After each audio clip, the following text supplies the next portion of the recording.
Gloria a Dios. Dios me les bendiga, mis amados hermanos. Saludo a todos los que se estarán conectando a través del internet. Y sé que esta noche va a ser una noche más de bendición. Amén. Todas son de bendición, pero cada día el Señor nos bendice aún más cuando buscamos su presencia. Así que los que están conectándose, ya estábamos nosotros aquí conectados antes que ustedes. Amén. Pero nosotros estamos conectados con el cielo. Amén. Santo. Gloria a Dios. Así que vamos a ponernos en las manos del Señor para que Él dirija mi vida y lo que he de enseñar en esta noche. Padre, gracias porque nos das un día más, una oportunidad más de poder estudiar, aprender de su palabra. Señor, en el nombre de Jesús, usa mi vida para bendición a mis hermanos y todos aquellos, Señor, que están conectándose y se conectarán. Los bendecimos en tu nombre, en el nombre de Jesús. Amén, Señor, y amén. Gloria a Dios. El tema de esta noche es Pentecostés. Aleluya. Vamos a ver qué es Pentecostés. Hay dos escrituras que voy a usar. Hay otras más, pero voy a usar para dar inicio, para tener la base. Busquen Levítico 23, versos 15 y 16. Levíticos 23, versos 15 y 16. Dios te bendiga, mi amada. Dice así la palabra del Señor en el nombre del Padre, del Hijo y del Espíritu Santo. Levítico 23, versos 15 y 16.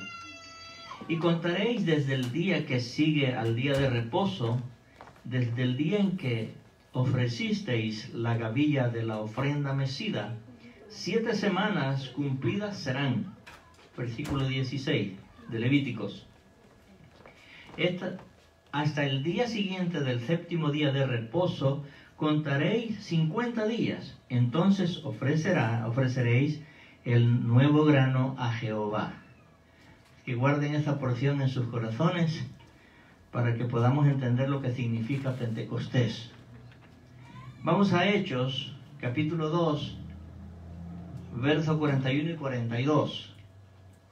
Hechos de los Apóstoles, capítulo 2, versos 41 y 42, dice así: así que los que recibieron su palabra fueron bautizados, y se añadieron aquel día como 3,000 personas, y perseveraban en la doctrina de los apóstoles, en la comunión unos con los otros, en el partimiento del pan y en las oraciones. Estas dos escrituras vamos a tener de base para estudiar lo que es Pentecostés. ¿Qué es Pentecostés? Nos podríamos preguntar. Bueno, según el diccionario, dice que es festividad religiosa que se celebra 50 días después de la Pascua, en que los judíos conmemoran el día que salieron de Egipto, de la esclavitud, y conmemoran la ley que les fue dada en el monte Sinaí.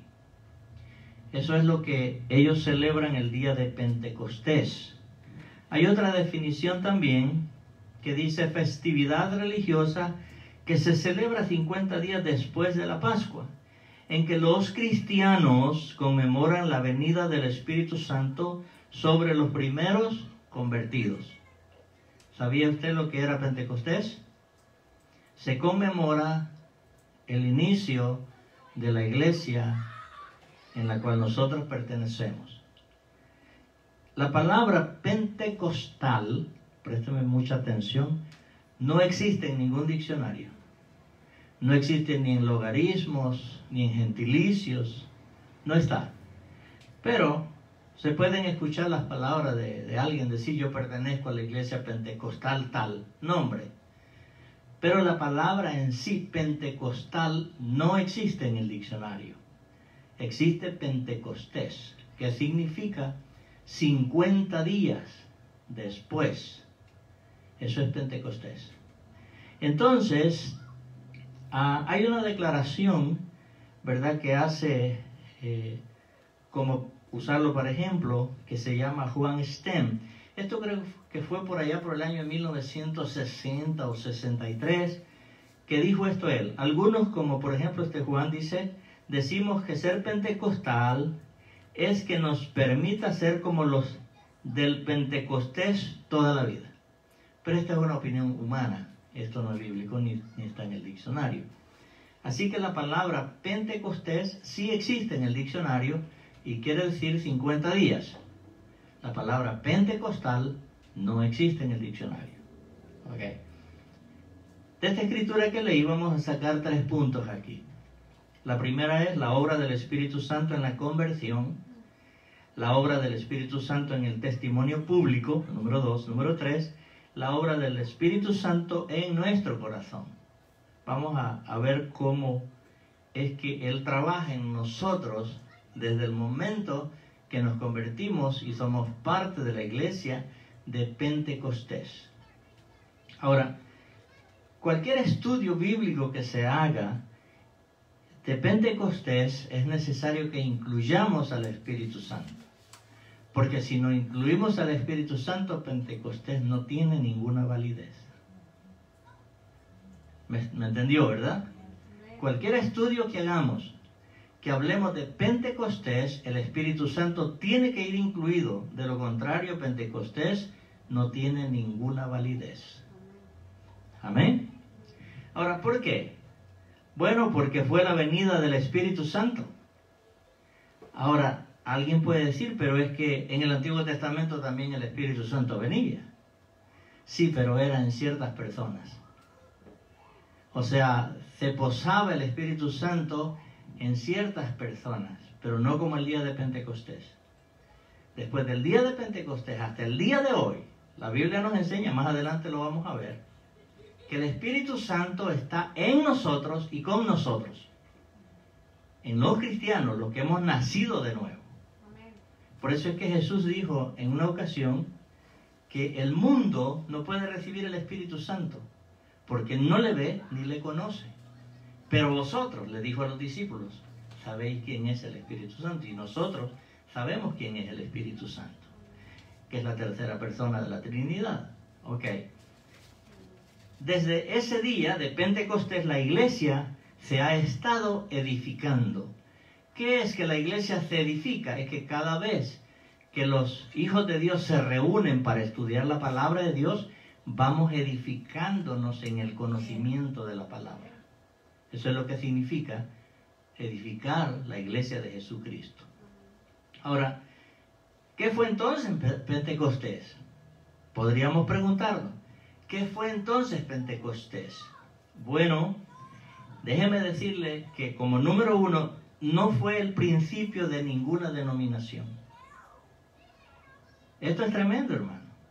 Porque hay muchos que se jactan, que dicen que esta religión fue la primera que se instaló, que Jesucristo vino a instalar. Jesucristo no instituyó ninguna religión. Él instituyó una iglesia. Una iglesia que al principio no tenía nombres. Se le llamaba los del camino. ¿Por qué los del camino? Porque Jesús decía, yo soy el camino y la verdad y la vida. Nadie viene al Padre sino por mí. Entonces se llamaban los del camino. Pero algunos años más tarde, ya cuando el Evangelio comenzó a llegar al Asia Menor, entonces dice que en Antioquía le llamaron por primera vez a los seguidores de Jesús cristianos. ¿Por qué cristianos? Porque somos seguidores de Cristo. Por eso. Porque la palabra cristiano se deriva de Cristo. Por eso les llamaron, dice, por primera vez cristianos. Ahora, ¿por qué se le nombró entonces Pentecostés en vez de Pentecostal? Porque tuvo lugar 50 días después de la Pascua. Por eso se le llamó a esa fiesta Pentecostés. Y si usted lee Levítico 23, ahí están las 7 fiestas establecidas por Dios. Está la Pascua, los panes sin levadura, la fiesta de las trompetas, la fiesta de las 7 semanas, está aquí Pentecostés, la fiesta de los tabernáculos, y Todas estas fiestas eran santas convocaciones para declarar y alabar a nuestro Dios. Esa era la razón de esta fiesta. Entonces, ese día que estaba, ya Jesús había resucitado, los discípulos sabían que Él se les había aparecido, ¿verdad? Y aún fueron testigos de ver a Jesús subir al tercer cielo, subir a la gloria de Dios, donde antes estaba. Entonces, pero la multitud que había llegado a esta fiesta de Pentecostés no sabía lo que estaba pasando. Porque algunos días atrás, serían 50 días después, más los 3 días de Jesús que estuvo sepultado, 53 días después, vino esta algarabía que se dio acá, cuando el Espíritu Santo desciende, pero la multitud no sabía lo que estaba pasando. Habían subido a ofrecer sus sacrificios al Señor. Habían ido a Jerusalén para ir a la fiesta de Pentecostés. Como todos los años suben, y en ese tiempo igual subían.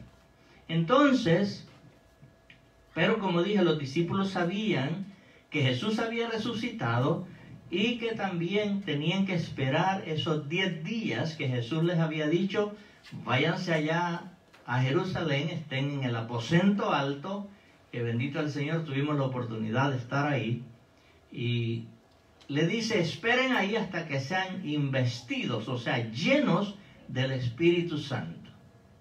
Y fueron 10 días, dice la Escritura, que estuvieron ahí ellos. No estaban contándose los dedos, dice que estaban orando. ¿Iba a decir algo? Gloria a Dios.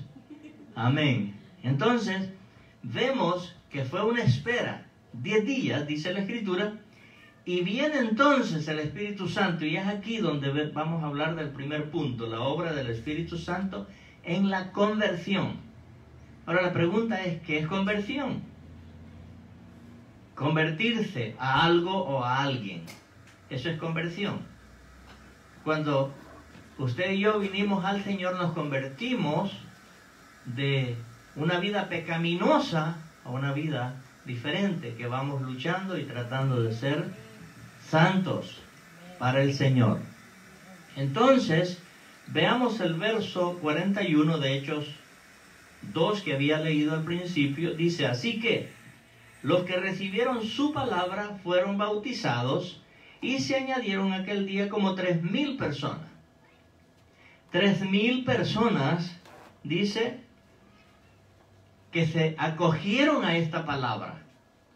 Cuando usted lee el capítulo 2 del libro de los Hechos de los Apóstoles, ese Pedro que había negado a Jesús, ahora se pone en pie y comienza a predicar. Y vemos estos versos, que esta es una inspiración directa del Espíritu Santo. Estaba escrito en el Antiguo Testamento, pero en el tiempo de los discípulos, de los apóstoles, en el tiempo de Jesús, esta palabra que ahora tenemos, que le llamamos Biblia, no estaba como la tenemos ahora, dividida. Génesis, Éxodo, Levíticos, Números, Deuteronomio, todos estos nosotros los tenemos ahora en ese orden cronológico, pero cuando estuvo Jesús esto no estaba. Habían papiros, o sea, eran unos rollos que para buscar una cita había que leer desde Génesis hasta Apocalipsis. No, hasta Malaquías era ahí en ese tiempo.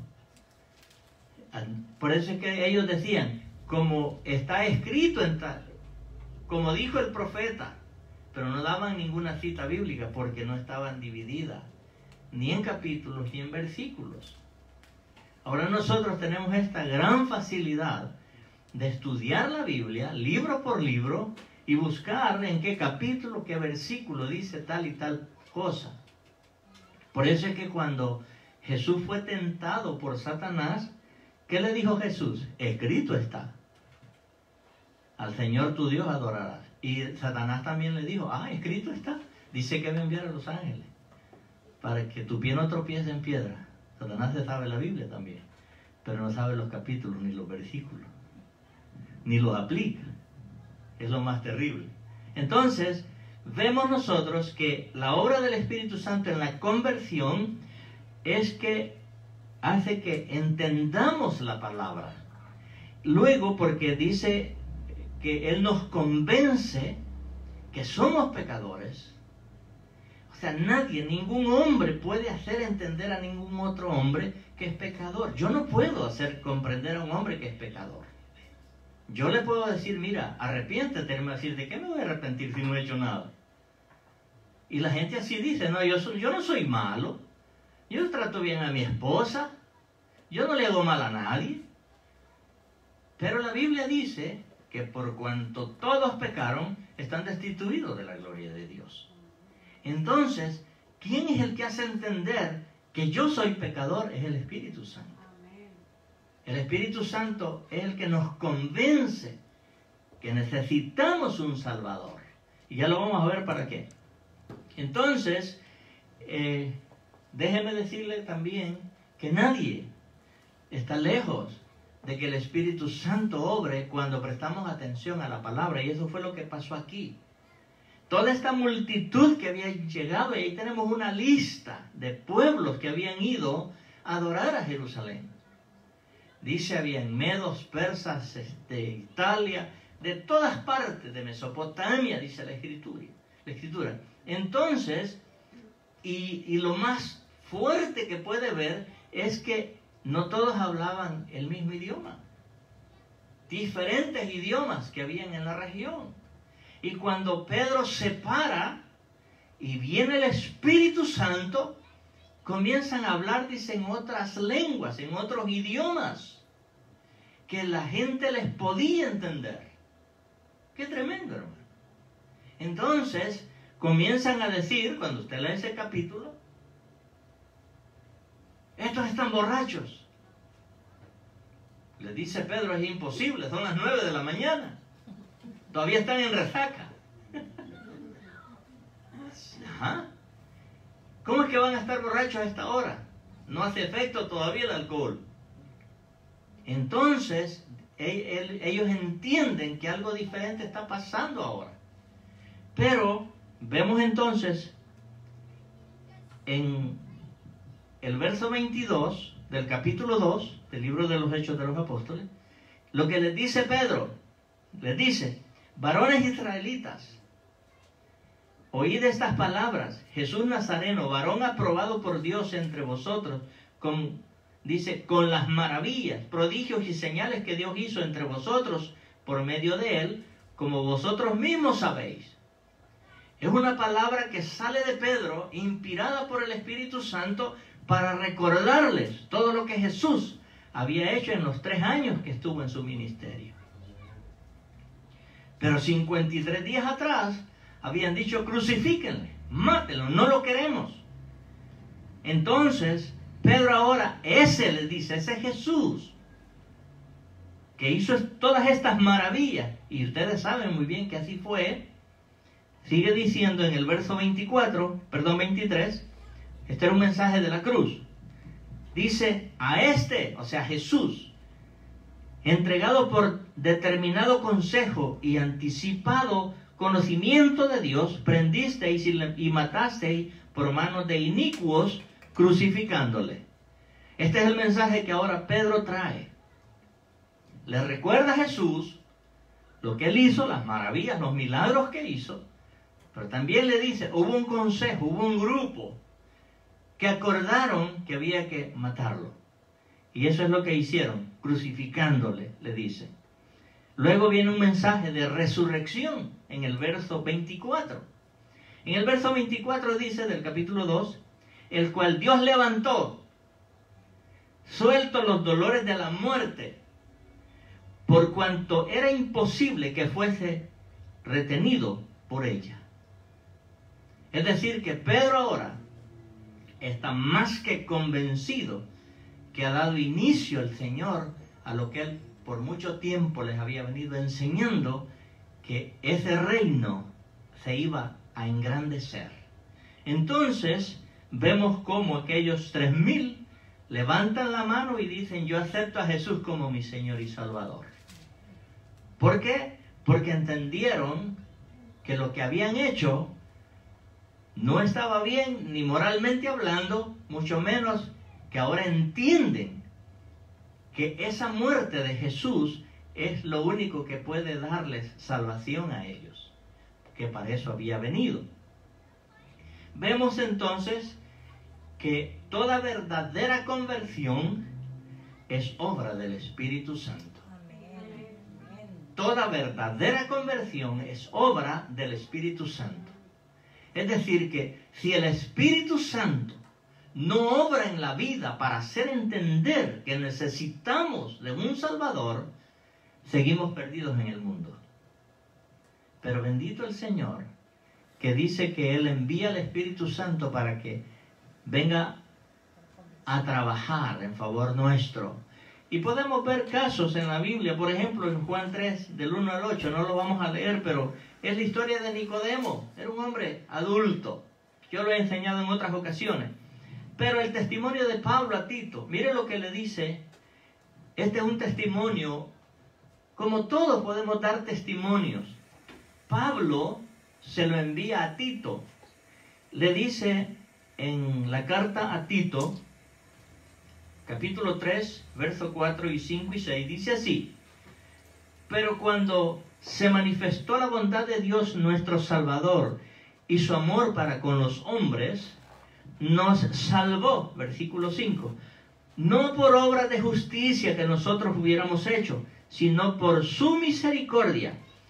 Vea la parte final del verso: por el lavamiento de la regeneración y por la renovación en el Espíritu Santo. El Espíritu Santo te vino a hacer una nueva criatura. Entonces, sigue el verso 6, el cual derramó en nosotros abundantemente por Jesucristo nuestro Salvador. El Espíritu Santo fue derramado sobre nosotros. Ahora está en nosotros y con nosotros. Yo se lo voy a mostrar un poquito más adelante, porque a veces se enseña que, y lo he dicho en otras ocasiones, le dice: vamos a X lugar porque allá sí está el Espíritu Santo.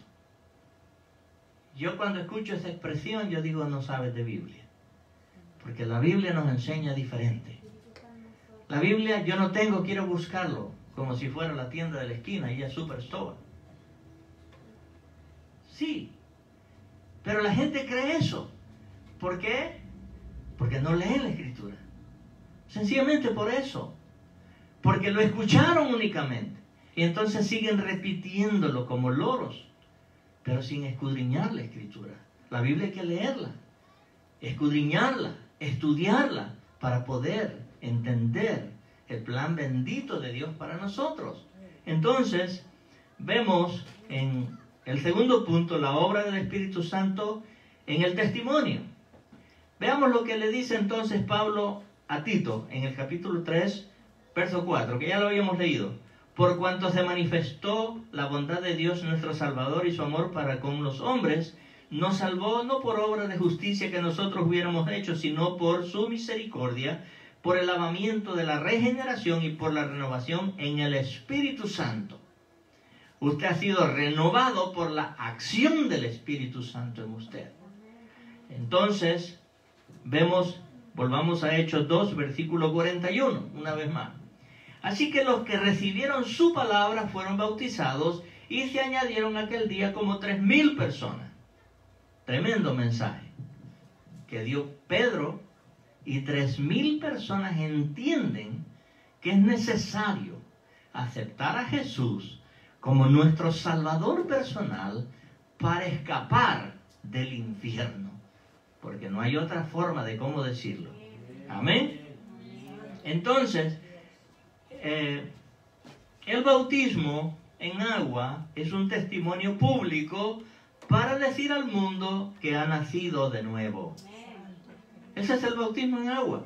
el bautismo en agua no te salva. Yo quiero ser claro con esto. Hay algunos que se van a enojar de los que me están viendo a través del internet, los que escucharán. Pero es que la Biblia no dice que el bautismo salva a nadie. La Biblia nos enseña claramente que lo que nos salva, nos limpia de todo pecado, es la sangre de Cristo. Es la sangre de Cristo. Entonces, dice en 2 Corintios 5:17, de modo que si alguno está en Cristo, nueva criatura es. Las cosas viejas pasaron y aquí todas son hechas nuevas. Es decir que antes de yo ir a las aguas bautismales, yo ya soy salvo. Entonces, alguien podría decir, entonces, ¿para qué nos vamos a bautizar? Si yo ya soy salvo. Gloria a Dios por ello. Veamos el ladrón que estaba arrepentido en la cruz. No descendió a las aguas bautismales y fue salvo. Eso es lo que dice la Biblia. Y dirá, pues, no, yo no creo que fue salvo. Bueno, pregúntale a Jesús entonces. Sí, porque a veces queremos saber más que Dios. No, hermanos. Es importante que entendamos que la palabra de Dios, yo tengo que sujetarme a lo que Dios dice. Porque cuando damos nombres, entonces yo le estoy diciendo a Dios, yo sé más que tú. Porque tú no le pusiste nombre y yo sí le estoy poniendo nombre. No, cuidado. Porque ahí están unos 3 nombres que salieron en la religión. Uno que se llama malhechor, va a pagar y va a saltar. No, esos nombres no existen en la Biblia. No están. Y la gente los cree. De los 3 sabios que vinieron en busca de Jesús, que es malhechor, va a gastar y va a saltar, algo así lo se llaman, ¿no? Entonces, si la Biblia no nos dice, no tengo por qué poner nombres. Y es igual con el bautismo. El bautismo en agua es únicamente para dar a conocer públicamente que yo he nacido de nuevo, que soy una nueva criatura. Ya lo vamos a ver. No comas ansias, dice. Es un simbolismo. Ya lo vamos a ver, pero gracias por adelantarnos, pastora. Romanos 6. Ahí está lo que la pastora nos dice. Es un simbolismo. Romanos 6, verso 1. En adelante hasta el 5 dice así. ¿Qué pues diremos? ¿Perseveraremos en el pecado para que la gracia abunde? Es una pregunta. De ninguna manera, dice Pablo. Sigue diciendo, porque los que hemos muerto al pecado, ¿cómo viviremos aún en él? ¿O no sabéis que todos los que hemos sido bautizados en Cristo Jesús, hemos sido bautizados en su muerte? Porque esto es el simbolismo. Ya lo vamos a ver. Porque somos sepultados, vertidos juntamente con él para muerte por el bautismo, a fin de que como Cristo resucitó de los muertos por la gloria del Padre, así también nosotros andemos en vida nueva, porque si fuimos plantados juntamente con él en su semejanza de su muerte, así también lo seremos en la de su resurrección. El bautismo te simboliza de esta manera. Te hundes en el agua, como que si te sepultaron, pero saliste a una nueva vida, ¿verdad? Entonces, déjale ir, hermano. Yo no voy a correr para allá. Gracias.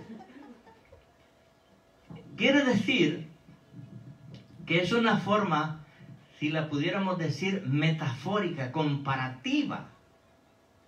Yo muero sumergiéndome en las aguas, pero al salir, como Cristo resucita, yo resucité juntamente con él. Así que la victoria ya está ganada, hermanos. Lo hice porque en obediencia a que yo ya nací de nuevo, pero lo quiero hacer públicamente. Y ahora, en esa nueva vida, ahora yo me tengo que guardar. ¿Verdad? Porque el problema es que en algunos lugares se enseña que cada vez que tú pecas, te tienes que ir a zambullir al agua. Es que es terrible, hermano. Esta escritura, si no la leemos, se puede hacer cualquier cosa, hermano, que está fuera de orden. Sí, amados hermanos, yo tengo 40, ya para 41 años, sirviéndole al Señor. Y cuando yo apenas tenía quizás 8 o 9 meses de haberme convertido al Señor, nos invitaron a una iglesia. No voy a decir su nombre por ética pastoral. Pero cuando yo prediqué cuál es la naturaleza de Dios, cuál es la naturaleza satánica y cuál es la naturaleza del hombre, y cómo esas naturalezas hasta el día de hoy se mantienen, excepto la del hombre, que cambia cuando aceptamos a Cristo como nuestro Señor y Salvador, porque la sangre nos limpia de todo pecado. Terminé el mensaje y sale un hermanito y me dice, pastor, yo era diácono, no era pastor. Pastor, a nosotros no nos han enseñado así. Y le dije, ¿cómo te han enseñado? Que cada vez que peco tengo que irme a bautizar, y ya me bauticé 21 veces. Oiga esto, y hace ya, ¿cuántos años atrás? 39 años, 40 años atrás. ¿Cuántos? Ya está blanco ese muchacho de tanto meterse al agua.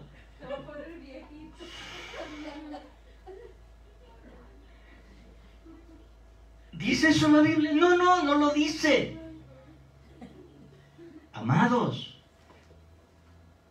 cuando nosotros vamos a las aguas bautismales, ya somos salvos. Porque la sangre de Cristo nos limpió de todo pecado.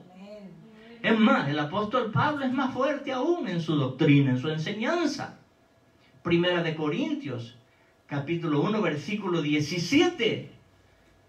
Dice, porque el que me envió a predicar, no me envió a bautizar, no con palabras de sabiduría humana, para que no se haga vana la cruz de Cristo.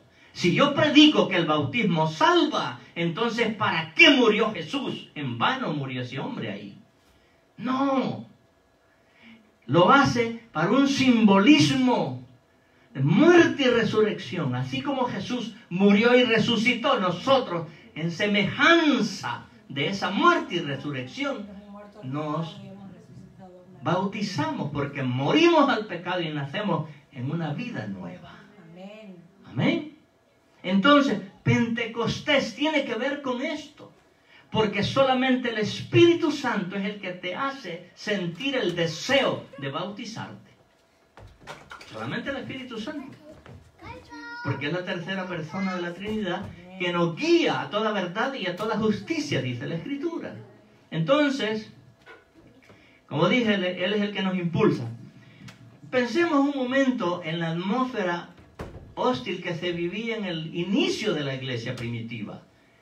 Después, quizás 2 meses, 3 meses después del día de Pentecostés. Cómo el diablo se llena de ira. Cuando ya Pedro, una vez más, en el capítulo 4 de Hechos, se pone de pie y predica otro mensaje. Y ahora 5,000 se convierten. ¡Wow! Entonces dijeron los religiosos, estos nos están ganando terreno. ¿Y qué comenzaron a hacer? A matarlos. Apedrearon a Esteban, que es el primer mártir de la iglesia. Lo mataron a pedradas. Metieron a la cárcel a Pedro. Bendito el Señor, que en la noche llegó el ángel y lo rescata. Pero estaba listo para que el siguiente día lo iban a matar. Pero todavía no había llegado el tiempo del Señor para él. Y así, Santiago, Judas, Juan, fue desterrado, fue echado a la isla de Patmos. Allá pasó su ancianidad. Y a los 90 años de edad, casi a los 95, el Señor le da una revelación, Apocalipsis. Mire qué tremendo. Allá lo guardó el Señor. Y bendito el Señor que allá en el 2006 fue. Tuvimos la oportunidad de estar en ese lugar, en la isla de Patmos, donde Juan estuvo desterrado.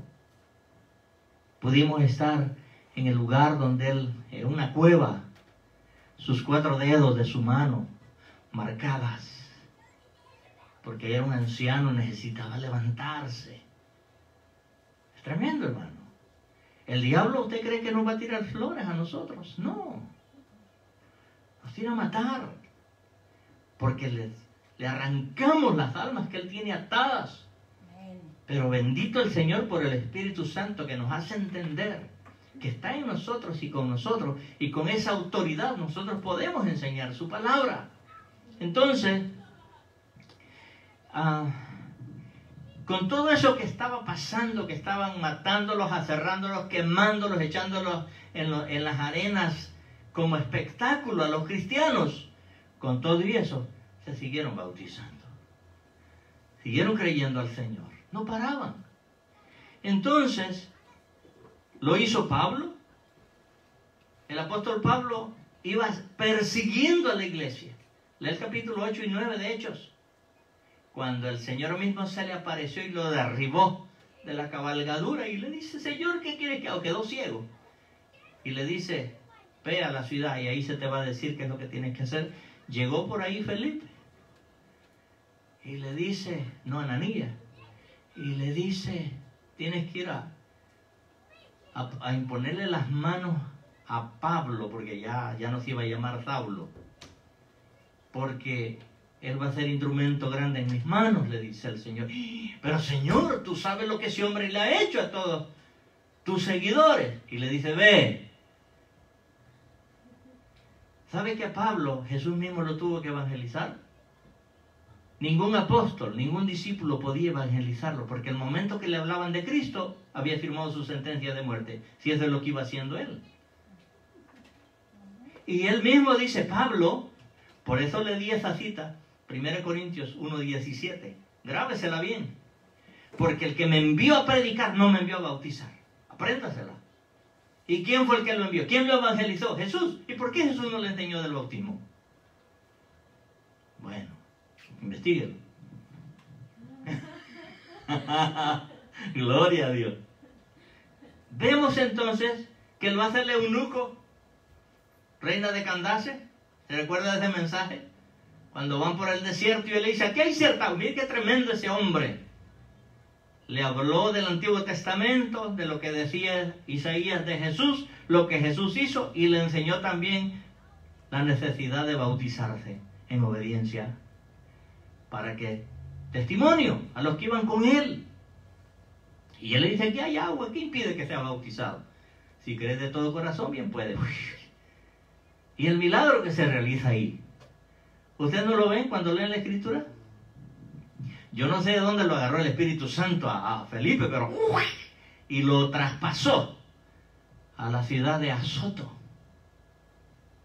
Y otra, y no estaba. Pero dice que siguió gozoso su camino. ¡Qué tremendo, hermano! El cambio. ¿Quién obró eso? El Espíritu Santo. También tenemos a la familia de Cornelio, lo que leía mi esposa a la entrada. Esa familia, todos se fueron y se bautizaron. Porque entendieron que tenían que hacer pública su conversión. Y ya va a ver por qué. Más adelante se lo digo, ahorita todavía no está encubierto. Aleluya. No, tengo que explicarle ahora el tercer punto. Es la obra del Espíritu Santo en el crecimiento del cristiano. ¿Sabe que el Espíritu Santo es el que nos hace crecer espiritualmente? No es porque yo sea un gran intelectual. No. Yo cuando vine al Señor vine como usted, sin saber nada del cristianismo.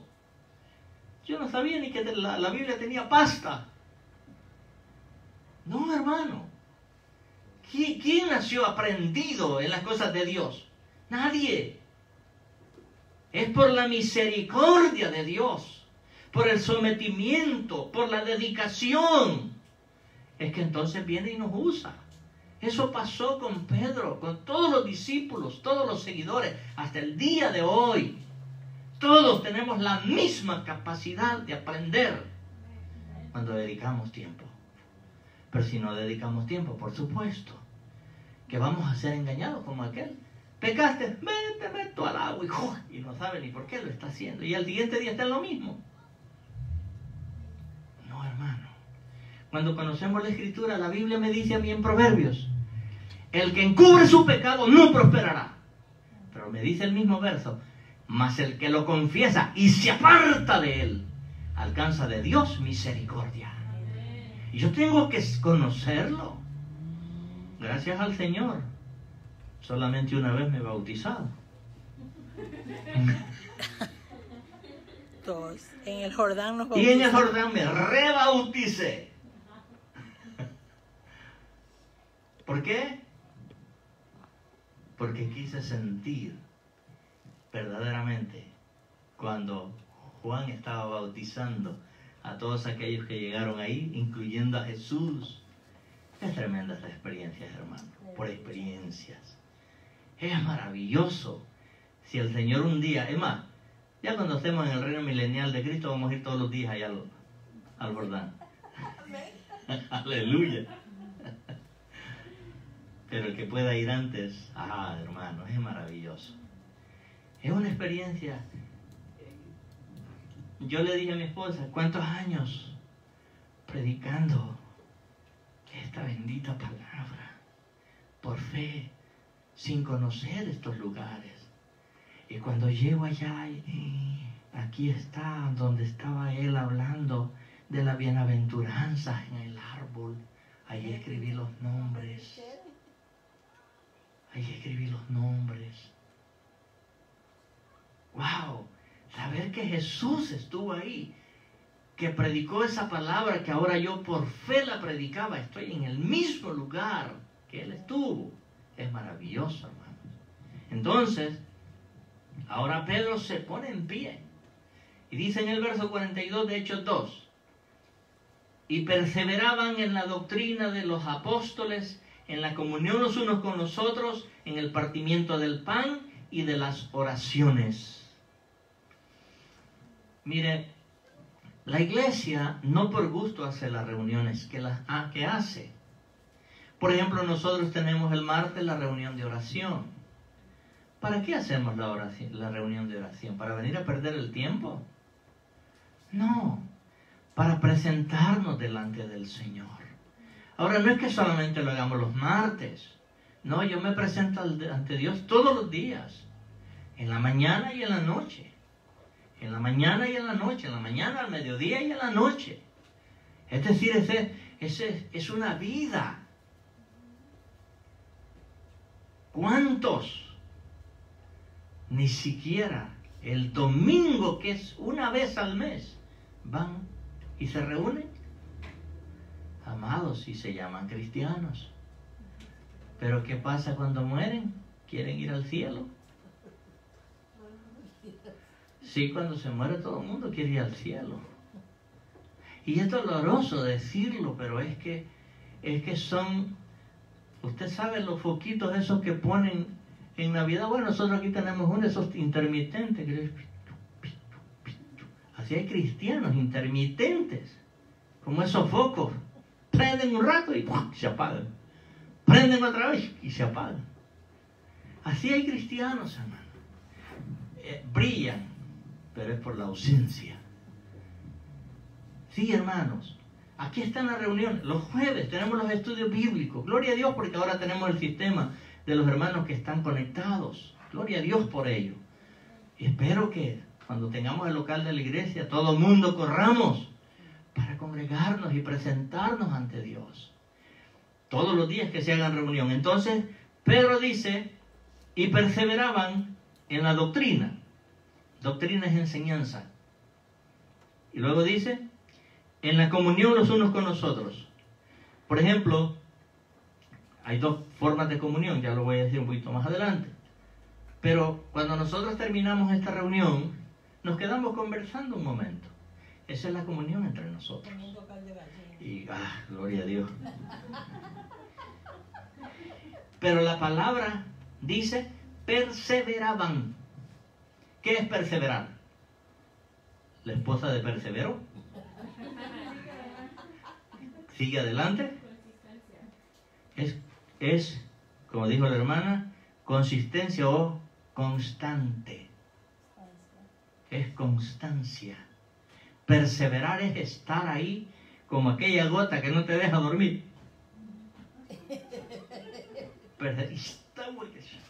Esa es perseverancia, perseverar, estar ahí. En todas las reuniones, eso es perseverancia. Y eso hacían estos, al principio de la iglesia primitiva. Entonces, esta perseverancia los hizo aprender más de la palabra del Señor para escapar del infierno. Porque ¿quién de nosotros sabíamos de qué era lo que iba a pasar después que aceptamos a Cristo como nuestro Señor y Salvador? Nadie sabe. Pero a medida nos vamos reuniendo y vamos aprendiendo, nos damos cuenta que nos libramos del infierno que espera una humanidad que rechaza a Jesús. Y no solamente del infierno, del castigo eterno. Porque eso es lo que le espera a la humanidad que rechaza a Jesús. Porque la Biblia no dice que porque tú tienes una religión vas para el cielo. No, no, no, no, no. Jesús no vino a instalar ninguna religión, ni ninguna denominación. Él vino a establecer una relación con Dios. Y esa relación con Dios nace el día de Pentecostés, cuando el Espíritu Santo llenó a todos aquellos como 120 que habían. Y desde ese día hasta el día de hoy, todos aquellos que nos rendimos al Señor, somos bautizados y llenos del Espíritu Santo, y está con nosotros y en nosotros. Y denle un aplauso al Señor. Eso es lo que hace que nos congregamos para aprender. Para eso son los estudios bíblicos, para conocer la palabra de Dios. Así que aprendemos también de las promesas de Dios. Porque imagínese una persona que sí aceptó, pero no se congrega, ni siquiera lee la Biblia. Porque si la abre una vez a la semana, que es el domingo, cuando el pastor le dice vamos a leer tal libro, y fue la única vez que la abrió y se cerró otra vez, y pasó otros 8 días ahí en una mesa, ¿usted cree que va a aprender de Dios lo que Él dice aquí? Imposible. No podrá. Pero cuando nos congregamos, mire lo que nos dice el Evangelio de San Juan 14, verso 16 al 18, y luego vamos al verso 26. San Juan, capítulo 14, verso 16, en adelante. Dijo Jesús: y yo rogaré al Padre, y os dará otro consolador, para que esté con vosotros para siempre. No va a ser intermitente. Ahora va a aprender que el Espíritu Santo sí está con nosotros. Oh, si no lo sabía, ahora lo va a aprender. Usted también que me está viendo por el internet. Sí, mire lo que dice el verso 16. Y yo rogaré al Padre, dijo Jesús, y os dará otro consolador para que esté con vosotros para siempre. Verso 17. El Espíritu de verdad, el cual el mundo no puede recibir, porque no le ve ni le conoce, pero vosotros le conocéis, porque mora con vosotros y estará con vosotros. ¿Lo dice la Biblia o no lo dice? Yo no le enseño nada de lo que no esté adentro de la Biblia, hermanos. Para que me venga a decir alguien, vamos allá a Gariber porque allá sí está el Espíritu Santo. No conoces la Biblia. Vamos a York porque allá está el Espíritu Santo. No conoces la Biblia. La Biblia me dice a mí que el Espíritu Santo está en mí. Y cuando nos reunimos está con nosotros. Y con usted también que está ahí en el internet. Ahí está el Espíritu Santo. Porque ahora Dios tomó el lugar que tenía antes de ser Jesús. Jesús estaba limitado en un cuerpo. Estaba sujeto a un área geográfica. Porque cuando Él estaba en Capernaum no podía estar en Jerusalén. Estaba atado a un cuerpo. Pero cuando resucita está en todas partes. Por eso es que el Señor no puede vacacionar. Porque está en todas partes. Cuando nosotros llegamos, Él ya rato ha llegado allá. Es tremendo, hermano. Pero el Espíritu Santo dice que está en nosotros y con nosotros. Verso 26. Más el Consolador, estoy en el capítulo 14 de Juan. Más el Consolador, el Espíritu Santo, a quien el Padre enviará en mi nombre. Él está acentuado porque es un pronombre personal. Os enseñará todas las cosas y os recordará todo lo que os he dicho. Como algunos que enseñan que el Espíritu Santo es un título. Dios mío. Un título es aquel que está guindado allá. Y yo puedo maldecir o hablarle mal de ese cuadro que está ahí. Y no me va a pasar nada. Pero si digo algo en contra del Espíritu Santo, Dice la Biblia que no tengo perdón ni en este siglo ni en el venidero. ¿Un título puede hacer eso? No. Es un nombre. Él está acentuado porque es un pronombre personal. El Espíritu Santo es la tercera persona de la Trinidad. Dios Padre, Dios Hijo, Dios Espíritu Santo. Tres personas, un solo Dios. Alguien dirá, muéstrame eso en la Biblia. Primera de Juan, capítulo 5, versículo 7. Te dice así: porque tres son los que dan testimonio en el cielo: el Padre, el Verbo y el Hijo, y estos tres son uno. Gloria a Dios por la revelación de su palabra. Tres en uno, como el aceite. Tres en uno. Tenemos comunión unos con otros. Este es el vínculo entre creyentes. También el partir el pan, como decía en el verso que leíamos, es comunión con Dios. ¿Por qué hacemos nosotros la Santa Cena? ¿Por qué hacemos la Santa Cena? Porque eso es un recordatorio y entramos en comunión con Dios. Entendemos que esa muerte y esa resurrección nos hizo a nosotros entrar en amistad con Dios. Y tenemos comunión con Él. Comunión es hablar entre nosotros, como hablar con Dios. Eso es lo que se consigue cuando aceptamos a Cristo como nuestro Señor y Salvador, porque son promesas. Luego, las oraciones. Ahí están, los apóstoles tenían el mismo sistema que nosotros tenemos aquí. Nos aprendieron. ¿O le aprendimos nosotros? Le aprendimos nosotros porque nos seguimos a través de lo que la palabra nos enseña. Dice que se reunían para la doctrina, para la enseñanza, los estudios bíblicos. Se reunían para partir el pan, era la comunión, la Santa Cena. Y se reunían para la oración también, aquí está. Entonces eso es lo que nosotros hacemos. Por eso es que nosotros pertenecemos a la iglesia pentecostés, no pentecostal. No somos pentecostales. Ellos hace rato andan solo con el costal. El pente lo dejaron no sé a dónde. Sí, hermanos. Hechos 4, verso 26. Aquí vemos la función del Espíritu Santo. Veamos lo que nos dice Hechos 4, versos 26, 27 y 28. Dice así: se reunieron los reyes de la tierra y los príncipes se juntaron en uno contra el Señor y contra su Cristo. Versículo 27. Porque verdaderamente se unieron en esta ciudad contra tu santo Hijo Jesús, a quien ungiste, Herodes y Poncio Pilato, con los gentiles y el pueblo de Israel, para hacer cuanto tu mano y tu consejo había antes determinado que sucediera. Ahí salió Nicodemo, se lava las manos y le dice: ¿no sabes que yo te puedo dejar libre? Lee la escritura. Y digo, pedazo de bruto, no sabes con quién estás hablando. Estás cegado. Le dice: yo te puedo dejar en libertad.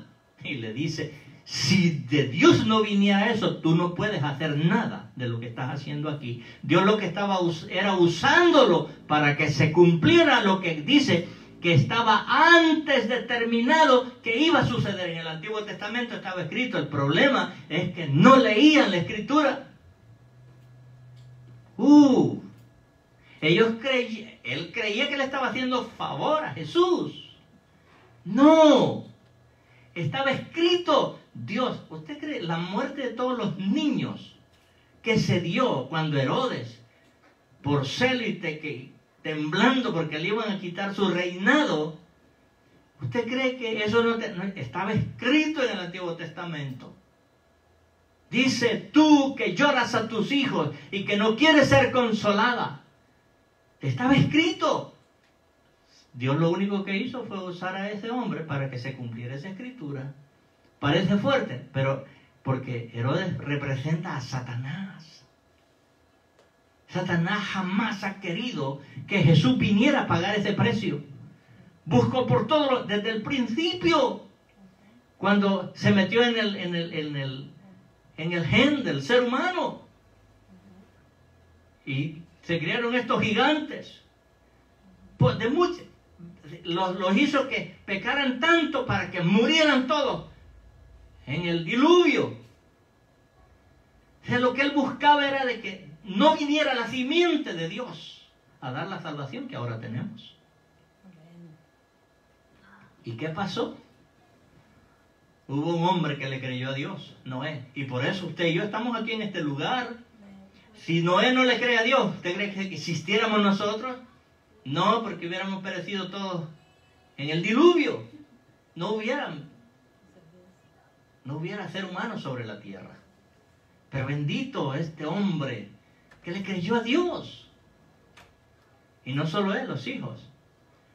Y un pastor dice, tremendo el llamado que recibe Noé.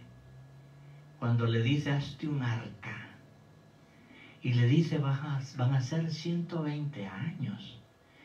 Perdió todo él, todo su anhelo para un futuro. Tenía que dedicarse a trabajar, a hacer esa arca. Desaparecieron los deseos, quizás de ser un hombre con dinero, rico, quizás ser un profesional, si se podía en ese tiempo. No podía, porque estaba dedicado a la obra. Un llamado específico. Pero lo lindo de esto, que involucró también a sus hijos. Y los hizo trabajar también con ellos. Y la Biblia dice, posiblemente los hijos no les gustaba lo que escuchaban, que le decían a su padre, estás loco, que va a llover, está loco. No dicen lo mismo nosotros, decimos que viene el rapto a la iglesia.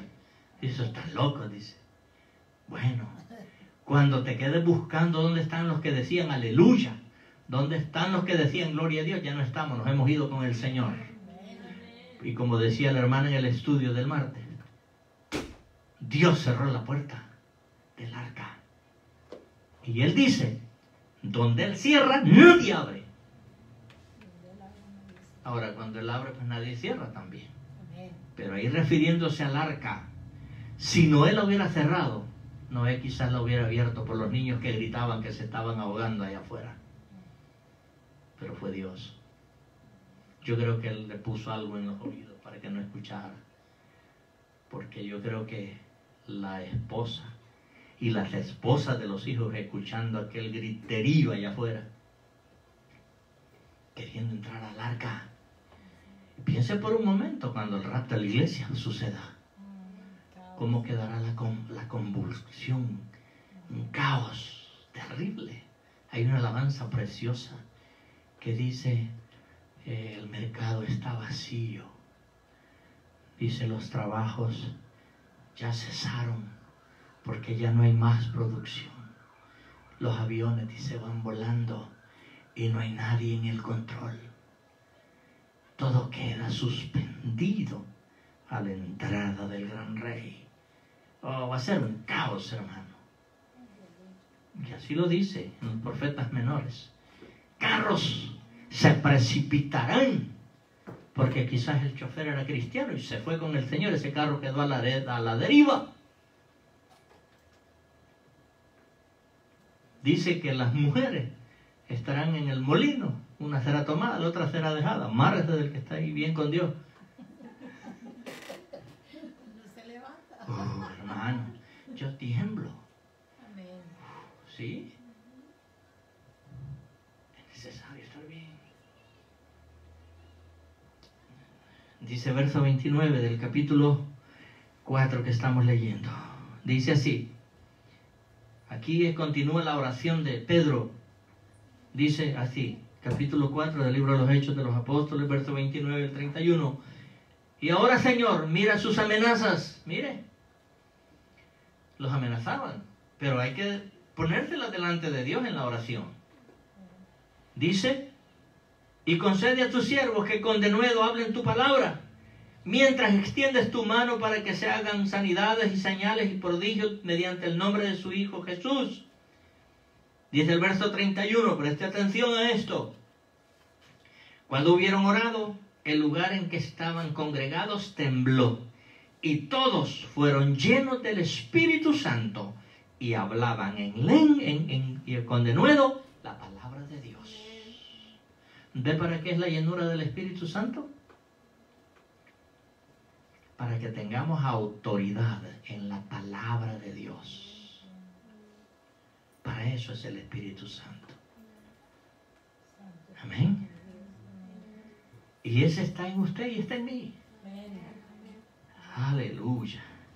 Pentecostés nos enseña a depender del Espíritu Santo. Por eso quise llamar este tema, ¿qué es Pentecostés? Y como dije al principio, ningún tema que hable de Pentecostés se puede dejar afuera el Espíritu Santo. Él es el protagonista. Él es el protagonista de Pentecostés. Porque Jesús no instaló ninguna denominación, ni ninguna religión, sino que Él vino a dar una nueva relación con Dios. Y solo es a través del Espíritu Santo. No hay otra forma. Nos lleva también, el Espíritu Santo nos lleva a un nivel de conocimiento para toda la Escritura. Es el Espíritu Santo. Cuando usted vaya a leer la Escritura, ore al Señor. Pídale que le dé la inteligencia, que le abra su entendimiento y lea. Tal vez no entienda, vuélvala a leer. Quizás no la entienda, reléala. Y cuando vea, va a decir el Señor, espérate, esto es lo que yo te quiero decir aquí, hijo. Y viene la revelación.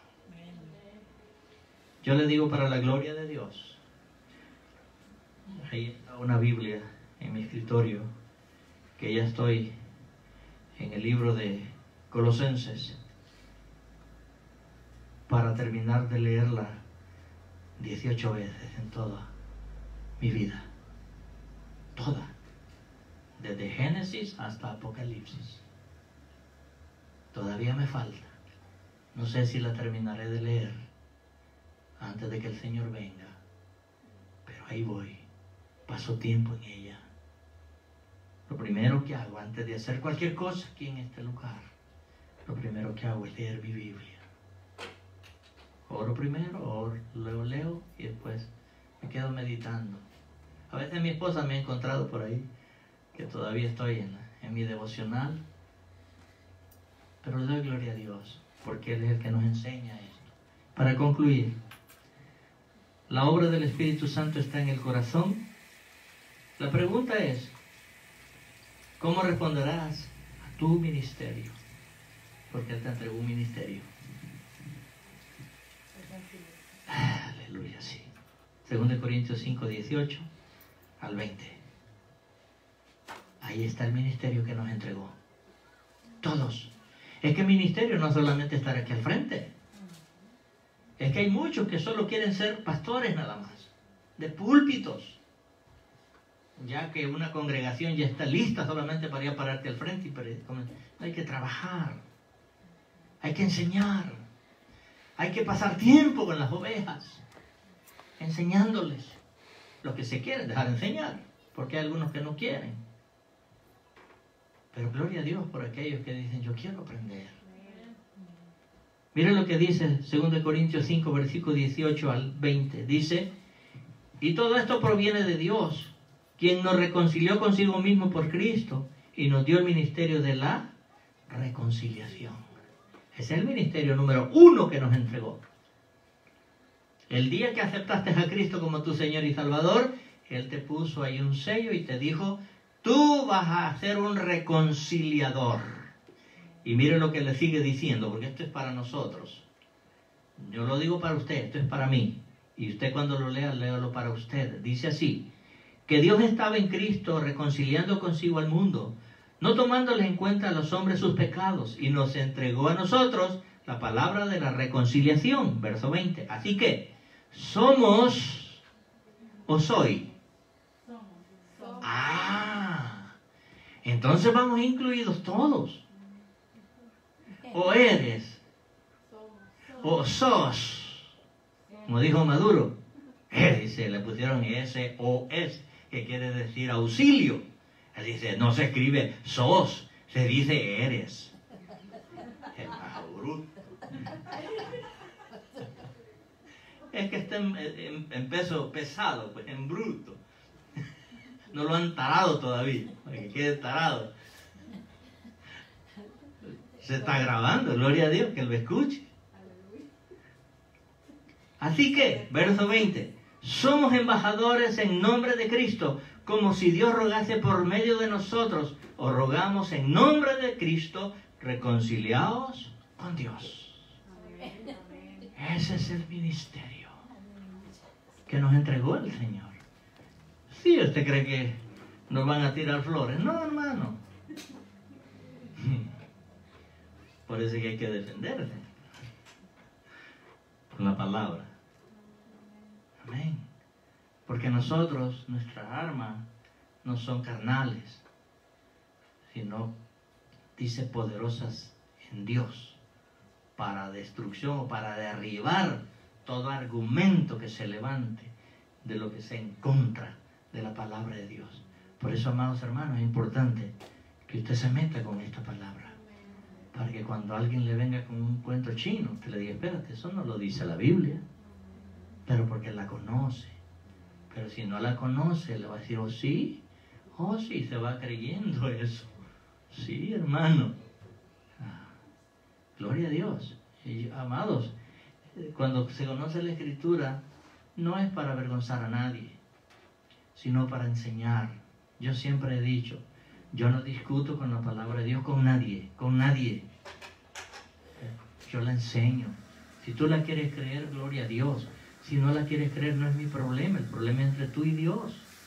Pues yo le voy a enseñar todo lo que está aquí. Porque la gente cree que porque hablo 2 o 3 disparates aquí, ya es X posición en el cristianismo. No, hermano. Hay que saber la palabra de Dios. Porque Pablo dice a Timoteo, le dice, mira, ten cuidado de lo que enseñas. Porque con base a lo que enseñes, le dice, salvarás a los oyentes y te salvarás a ti mismo. Amén. O sea que esta es la espada de 2 filos. Esta corta para allá y corta para acá también. Santo. O sea, no es que solamente ustedes y ustedes. No. Es nosotros. Mire lo que dice. Somos, dice. Para eso sí somos. Y para lo otro no. No, también. Ay, hermano. Es fácil decir, mira, a este le cae esta. Dice que el hacha ya está puesta a la raíz y se acuerda de fulano de tal. Y dice, este le cae bien. No, es para ti. Véate que ya está cerca de ti el hacha. Arréglate entonces. Como le dijo el profeta al rey. Así dice el Señor. Arregla tu vida. Arregla tus cosas, porque esta enfermedad que tienes, no te levantas de ella, vas a morir. Ese es el profeta. No como un montón de charlatanes que andan por ahí. Diciendo el Señor me dijo. Y no le ha dicho nada. Sí, hermano. ¿Y qué hizo el rey?